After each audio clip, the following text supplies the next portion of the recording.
বিসমিল্লাহির রহমানির রহিম। আসসালামু আলাইকুম। হ্যাঁ শিক্ষার্থী বন্ধুরা, তোমরা সবাই কেমন আছো? আশা করি আল্লাহর রহমতে ভালো আছো।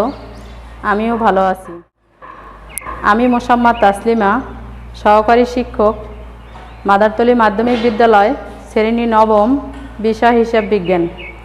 হ্যাঁ শিক্ষার্থী বন্ধুরা, আজকে তোমাদের অধ্যায় 12 থেকে একটা অঙ্ক দেখাবো। হ্যাঁ, অঙ্ক দেখার আগেই আমরা একটু পারিবারিক তহবিল সম্পর্কে জেনে নিই। পরিবার হচ্ছে একটা প্রতিষ্ঠানের মতো। পরিবারকে সুষ্ঠু সুন্দরভাবে পরিচালনা করার জন্য প্রয়োজন পরিকল্পনা। একটা পরিবারের আয় ব্যয়ের হিসাব যদি সঠিকভাবে সংরক্ষণ করা যায়, তাহলে পরিবার সুন্দরভাবে পরিচালনা করা যায়। পরিবারের মাসের হিসাবটা করতে হয় মাসের শুরু থেকেই। কাজেই প্রতিটি পরিবারের উচিত সঠিক পরিকল্পনা মাফিক পারিবারিক হিসাব ব্যবস্থাকে আরও সুদৃঢ় করা। সুতরাং বলা যায় পরিবারে সুষ্ঠু সুন্দরভাবে পরিচালনা করার জন্য প্রয়োজন একটি বাজেট তৈরি। এসো আমরা এখন অঙ্ক দেখি। প্রথমেই আমার পারিবারিক তহবিল নির্ণয় করতে হবে। অঙ্কটা হচ্ছে নীলিমার পারিবারিক তহবিলের পরিমাণ নির্ণয় করো। পারিবারিক তহবিল নির্ণয় করতে হলে হ্যাঁ শিক্ষার্থী বন্ধুরা, প্রথমেই আমাদের প্রারম্ভিক সম্পদ থেকে প্রারম্ভিক দায় বাদ দিয়ে দেখাতে হবে। এখন আমার প্রারম্ভিক সম্পদ কোনগুলো? প্রারম্ভিক সম্পদ হচ্ছে আমার 1 তারিখে যে সম্পদগুলো। 1 তারিখের সম্পদ হচ্ছে আমার বাড়িঘর,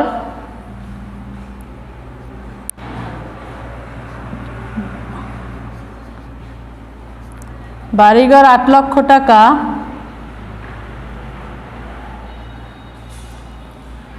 তারপর আসবাবপত্র 60,000 টাকা,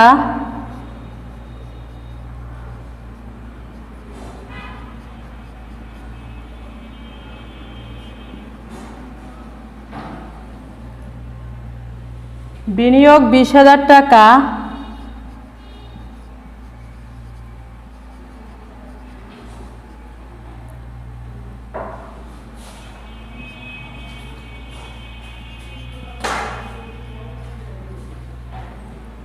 গহনাপত্র 50,000 টাকা,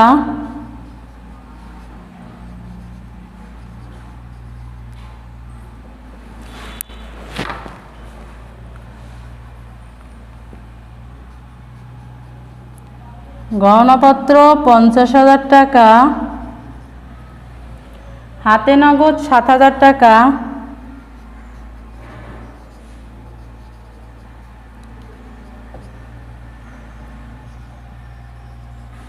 এই হচ্ছে আমার প্রারম্ভিক সম্পদ।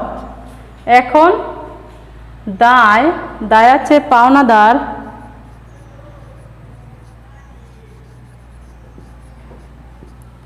৳5,000 টাকা,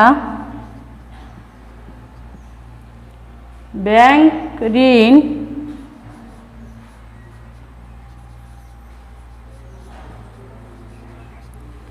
৳1 লক্ষ টাকা।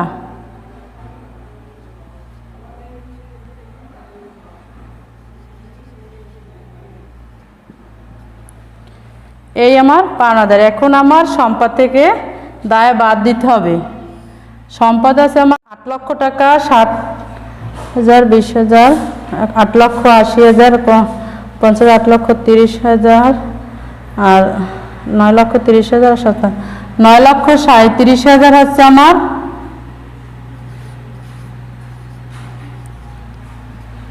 সম্পদ। এই সম্পদটা আমার দায়ের পাশে নিয়ে আসতে হবে। 9,37,000। এখন দায় 1,05,000 টাকা বাদ দিতে হবে 9,37,000 টাকা থেকে। থাকে আমার 8,32,000 টাকা। এই আমার 8,32,000 টাকা হলো পারিবারিক তহবিল।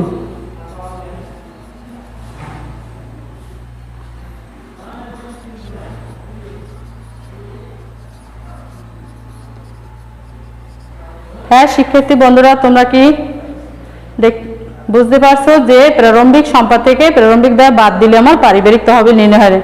এখানে ডাবল আন্ডারলাইন করে দিতে হবে, এই আমার পারিবারিক তহবিল নির্ণয় হলো। এখন আমার আয় ব্যয় হিসেব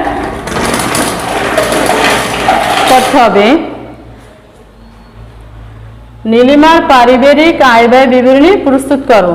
প্রথমে আমার আয় ব্যয়, এখানে আমার একটা প্রাপ্তি সমূহ প্রদান সমূহের একটা ছক দেওয়া আছে। এখান থেকে আমার আয় ব্যয় হিসাব তৈরি করতে হবে। আয় ব্যয় হিসাব করার শুরুতে প্রাপ্তি সমূহ আমার আয় আর প্রদান সমূহ আমার ব্যয়। প্রাপ্তি সমূহ প্রথমেই আছে আমার হাতে নগদ। হ্যাঁ শিক্ষার্থীরা, হাতে নগদটা আমার যাবে না, যাবে আমার বেতন।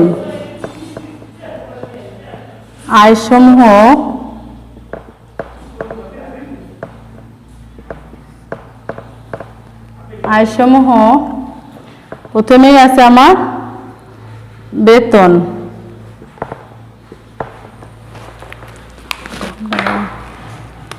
বেতন আছে 5 লক্ষ টাকা।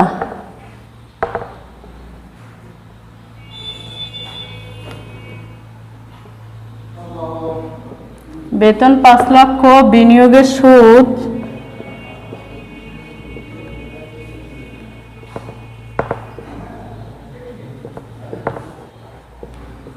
বিনিয়োগের সুদ 2500 টাকা। বিনিয়োগের সুদ সম্পর্কে অতিরিক্ত তথ্যাবলীতে বলা আছে 2000 টাকা পাওয়া যায়নি। এই বিনিয়োগের সুদ, এই 2000 টাকা হচ্ছে আমার অনাদায়ী, যা আদায় হয়নি। অনাদায়ী সুদ 2000 টাকা। এই 4500 হচ্ছে আমার।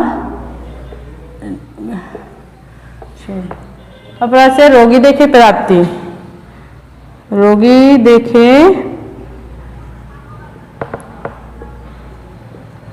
প্রাপ্তি,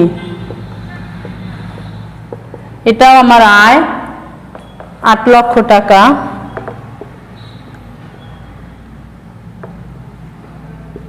এই হচ্ছে আমার আয়।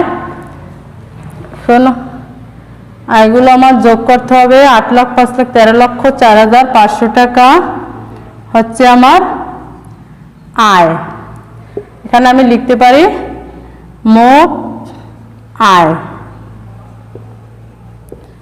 এখন আয় আমার ব্যয় আছে কি, বাদ ব্যয় সমূহ।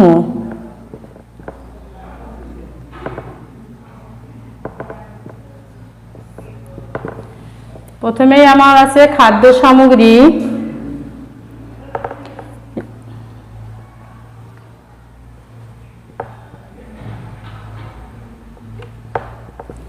খাদ্য সামগ্রী 1,05,000 টাকা।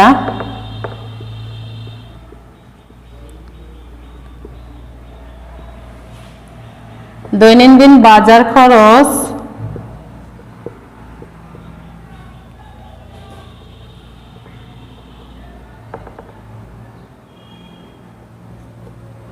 দৈনন্দিন বাজার খরচ 1,20,000 টাকা।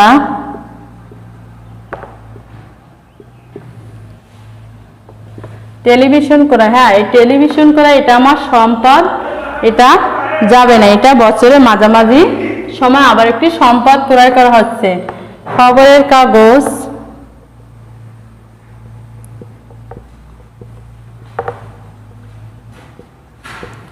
খবরের কাগজ 580 টাকা। শিক্ষা খরচ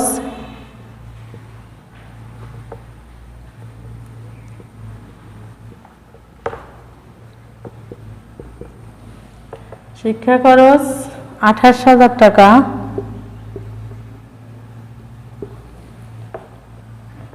গ্যাস ও পানি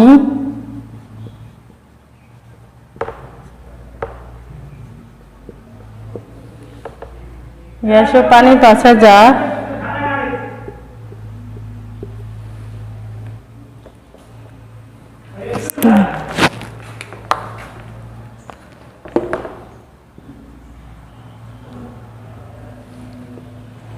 গ্যাস ও পানি সম্পর্কে অতিরিক্ত তথ্যাবলিতে বলা আছে বকেয়া খরচ 1500 টাকায় যোগ বকেয়া এই 1500 টাকা যোগ দিয়ে নিতে হবে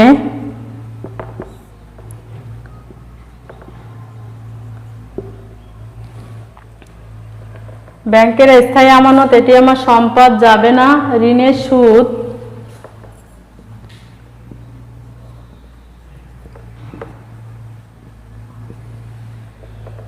ঋণের সুদ 6000 টাকা, ঋণ পরিশোধ যাবে না। উদ্ধৃত এটা আমার সম্পূর্ণ হাতে নগদ, যাবে না। এখন আমি ব্যয়সমূহ যোগ করব। 0 8 0 6 6 2,66,080 টাকা হচ্ছে আমার মোট ব্যয়।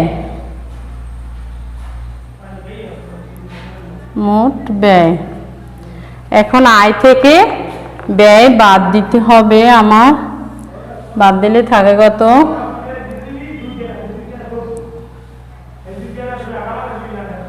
2 4 8 3 0 10,38,420 টাকা হচ্ছে আমার আয়। উদ্ধৃত এখানে ক্লোজ ডাবল আন্ডারলাইন করে দিতে হবে। এটা হচ্ছে আমার আয় উদ্ধৃত। হ্যাঁ শিক্ষার্থী বন্ধুরা, এই আমার আয় ব্যয় বিবরণী হলো। এখন আমার নীলিমার আর্থিক অবস্থা বিবরণী প্রস্তুত করতে হবে।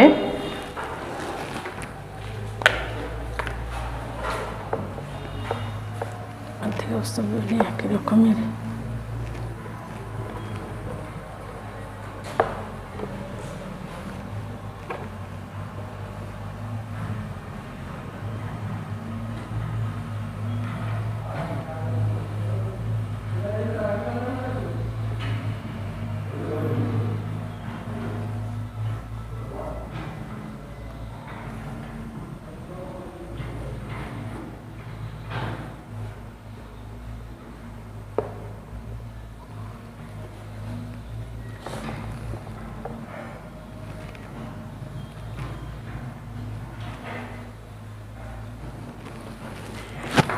নীলিমার আর্থিক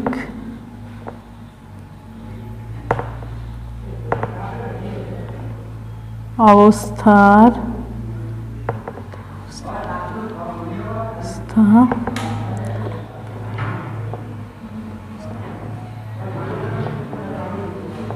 উনি 31শে ডিসেম্বর 2017। আর্থিক অবস্থা বিবরণী করার আগেই আমার প্রথমেই সব যোগফল একই হবে। তো এখন প্রথমেই আমার নিতে হবে 1 তারিখে যে সম্পদগুলো ছিল সেই সম্পদগুলো। 1 তারিখে আমার সম্পদ ছিল সকল সম্পদগুলো যাবে। আর্থিক অবস্থা বিবরণী বলতে আমরা বুঝি যে সম্পদ ও দায়ের বিবরণী। এখানে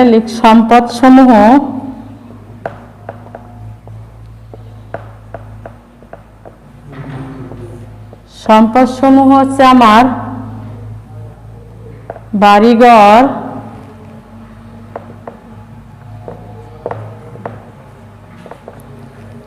বাড়িঘর 8 লক্ষ টাকা,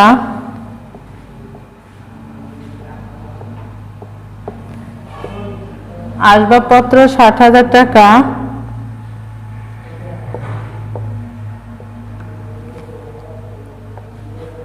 আর কত 60,000 টাকা,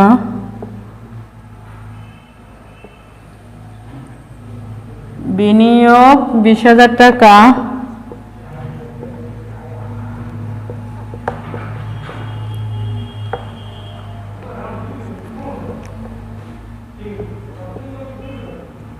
বিনিয়োগ 20,000 টাকা,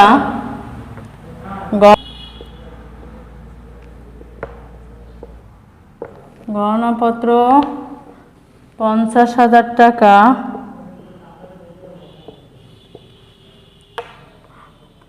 হ্যাঁ শিক্ষার্থী বন্ধুরা, এই হাতে নগদ আমার যাবে না, এখানে যাবে আমার সমাপনী মাসের শেষ 31শে ডিসেম্বর যে আমার সমাপনী উদ্ধৃত ছিল ওটা যাবে, সমাপনী হাতে নগদটা যাবে। হাতে নগদ 54,920, 54,920। তারপর আমার টেলিভিশন ক্রয় ছিল, এটাও আমার সম্পদ,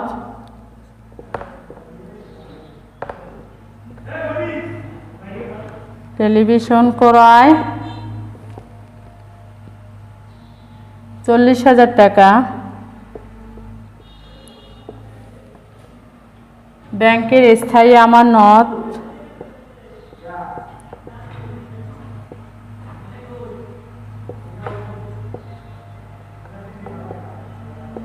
ব্যাংকের স্থায়ী আমানত 9 লক্ষ টাকা,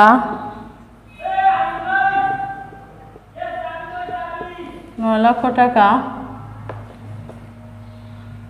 এখানে আমার আয়ের বকে আছে বিনিয়োগের সুদ, এই আয়ের বকে আমার অগ্রিম, এটা আমার সম্পদে বিনিয়োগের সুদটা অনাদায়ী সুদটা যাবে,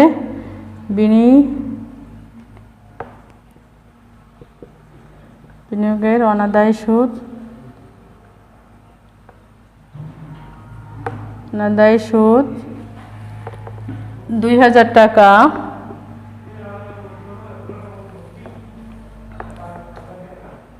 এই হলো আমার সম্পদ সমূহ, যোগ করে নিতে হবে 0, 2, 9, 6, 2, 9, এই 19,26,920 টাকা হচ্ছে আমার সম্পদ পাশে যোগফল। এখানে এটা ডাবল আন্ডারলাইন করে দিতে হবে। এখন হচ্ছে আমার দায়সমূহ,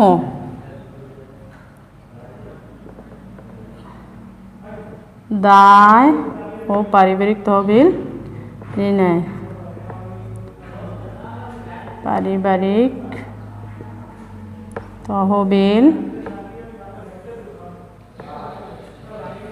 দায় হচ্ছে আমার প্রথমেই আছে আমার পাওনাদার,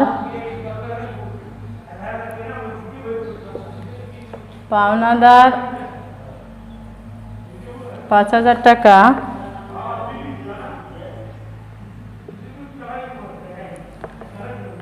ব্যাংক ঋণ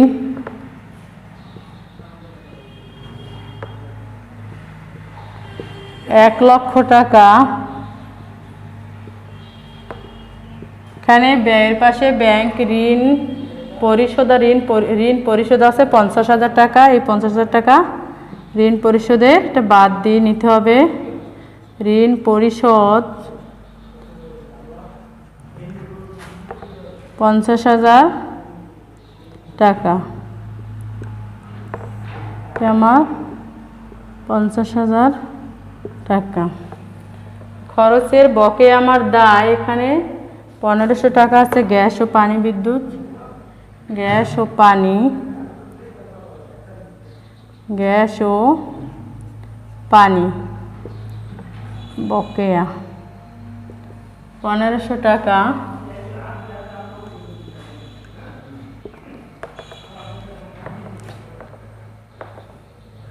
পারিবারিক তহবিল,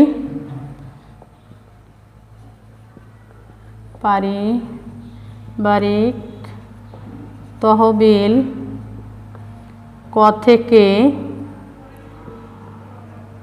আনিত।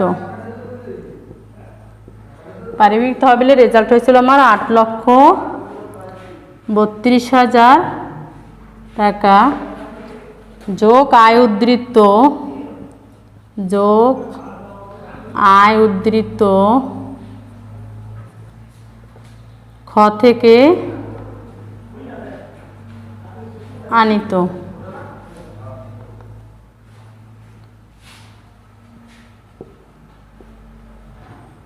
ক থেকে আনি তো আমার ক্ষয়ের রেজাল্ট হচ্ছিল